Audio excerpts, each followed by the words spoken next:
I would say that it's a generic issue. What I mean by that is that everybody in Nigeria is involved in what is happening to fire issues in Nigeria.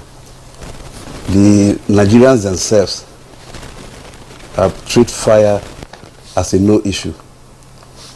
In fact, in some instances where you see a situation that is going to result to fire, rather than somebody taking that little measure to curtail it, we'd rather have a situation when it happens, we'll begin to look unto God and ask God why. But these are issues that we can actually deal with. I will go back to the administrators themselves and the policymakers themselves. And I don't think they've done enough. Maybe they're trying their best, but it's actually not enough. Fire should be something that should be treated with all amount of seriousness. I mean, from every sector. Okay, I have a background in the oil and gas industry, and we know that a fire is a common thing that we expect at any point in time. Therefore, if you look at the oil and gas industry, there is a high level of preparedness to combat these incidents because it must happen. It's like a natural phenomenon. It must definitely happen, whether you want it or not. Yeah. But what makes the difference is that how prepared you are to curtail this when it happens. Now, generally, looking at the general society, whose responsibility is in the hands of the government for them to be able to provide measures to tackle these incidents whenever it happens. I can say that, let me tap from what the FCT controller has just said. The issue of poor funding is a very big issue. And as adding to that poor funding, the attitude towards even dealing with our issue too is a big issue. I see a situation where we are like stuck in the past, like something like someone like who is in a silo.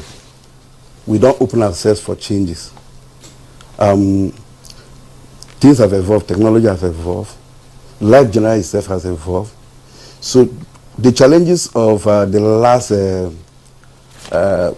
let me see, the 20th century issues of fire are not what we have today. There are a lot of new challenges in this 21st century that we think that we are not addressing adequately. Even in countries like the US, where I know they have a lot of combustible materials from their houses which are made of wood. You see a lot of paperwork and all that. Yes, they are doing enough researching into the new challenges that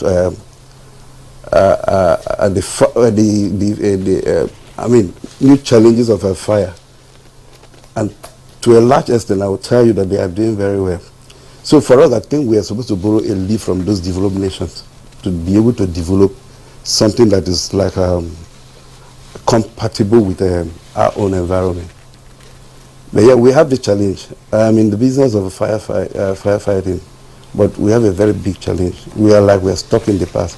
We do not want to accept the fact that there are new technologies that we must embrace to be able to help us.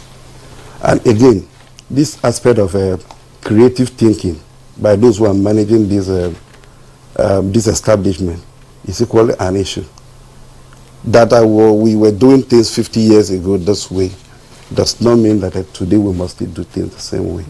There must be that creative way of thinking. For instance, let me give an instance. You have a long street with a number of gas stations or filling stations. And every now and then there are fire incidents, either by the trucks, they can either burn inside the stations or along the highway, maybe at traffic points. And I think one should be able to think of how to provide solutions that can easily and immediately mitigate these issues when they happen. I think, for instance, last year alone, we recorded over 11 fire outbreaks of fire trucks and fire filling stations within the FCT within a few months. I think about this period. And it was like occurring regularly. Now, what was the issue? Even if the fire department have the equipment, how fast do they respond to it? What I see that is the problem there is that it's inadequate equipment. If you have adequate equipment and adequate manpower, it means your response time is going to be cut short for you to be able to respond to this incident. Because most times, by the time they get there, the damage would have been fully done. So, what I would say, I would advise the managers of the fire service in Nigeria to do is for them to open up, go for more modern equipment that are very compatible, easy to use, that even a security personnel in an establishment, once you see a fire incident, can respond to it immediately before we now call for the bigger backup from the fire service themselves. And again, let me just add one thing here, which is very important too, that I see here. Fire is not supposed to be the business of fire service alone. There are institutions that are supposed to augment their effort. For instance, you have road safety. They're on the road. But if you check those that are patrolling the road, there is no single fire equipment that can help a fire incident. Assuming there's an accident, there's a fire. Most times they come, they wash like every other passerby. That's one example. The police too, because they patrol the roads too, they should have sizable equipment that can help them. We have a lot of this mobile equipment that are good and are easy for them to deploy. The military should do that. All the paramilitary, they should join in the effort of having fire service. Including the medical? Yes, the medical, that's even very, very, very, very key. Because their own case is that they are supposed to be part of the emergency response managers. So they should have this. And again, let's warn Nigerians, we should stop treating fire as a no issue. Because normally when it happens, it doesn't give you warning. You might be in this place now for the next 30 years, it won't have, but the day it happens, the damages that the fire is going to cause you, is going to cost you so much. Yeah.